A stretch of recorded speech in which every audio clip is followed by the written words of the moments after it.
Shalom, salam podcast Eksposisi M116. Kita akan belajar kapan kitab Yehezkiel ditulis. Kitab Yehezkiel penuh dengan ajaran yang membangun dan teologi yang kaya, namun pesannya berakar pada krisis historis dan spiritual yang dihadapi Israel selama pembuangan ke Babel. Yehezkiel termasuk di antara ribuan orang Israel yang dideportasi ke Babel pada tahun 597 sebelum Masehi. Meskipun mereka jauh dari tanah perjanjian, Yehezkiel mengatakan bahwa Tuhan tidak meninggalkan umatnya.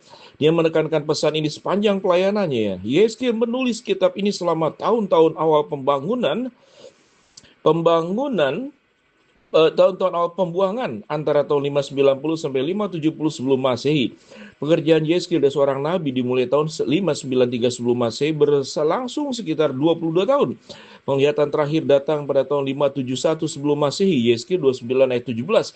Ayat pertama kitab ini menyebutkan tahun ke-30 Yehezkiel 1 ayat 1. Yang banyak orang percaya dalam usia Yehezkiel. Hal ini penting karena para imam di Israel mulai melayani ketika mereka berusia 30 tahun, bilangan 4 ayat yang ketiga.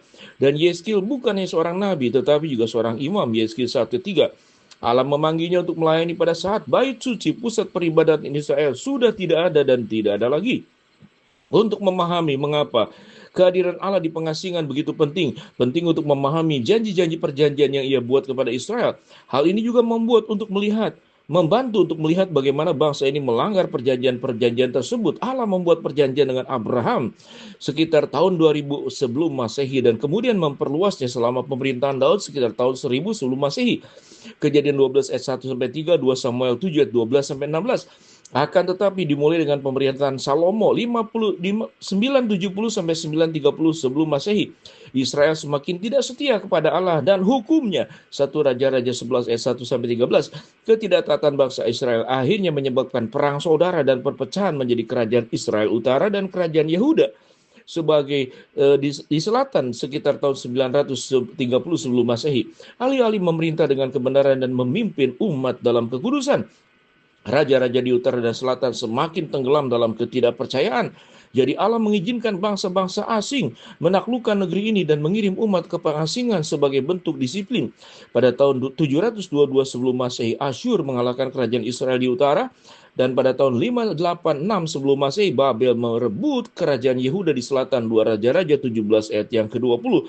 Ketika orang Israel berada di pengasingan, mereka mengajukan pertanyaan tentang perjanjian Allah dengan mereka. Banyak yang bertanya-tanya apakah perjanjian itu masih utuh dan apakah Allah akan tetap setia kepada mereka meskipun mereka berdosa. Yeremia 29 ayat 10 sampai 14.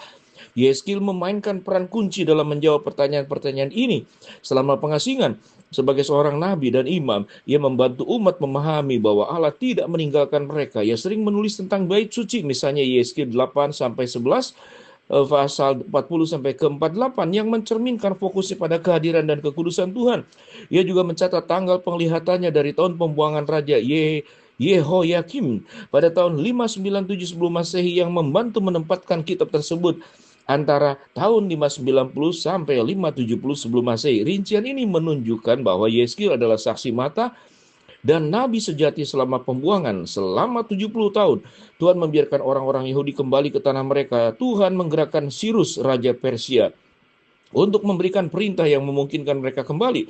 Ketika mereka tiba di rumah, banyak yang belum pernah melihat tanah itu. Kondisi yang hancur dari segala sesuatu yang membuat mereka sedih. Nehemia 1 ayat 3 sampai 4. Ketika mereka melihat kota dan bait suci yang hancur, mereka bertanya-tanya, apakah perjanjian Allah dengan mereka itu telah dilanggar? Kitab Yehezkiel menunjukkan bahwa bahkan selama pembuangan di Babel, pembuangan Israel yang tragis, janji-janji Allah tetap teguh. Allah berkata, tempat kediamanku akan ada di tengah-tengah mereka dan aku akan menjadi Allah mereka dan mereka akan menjadi umatku.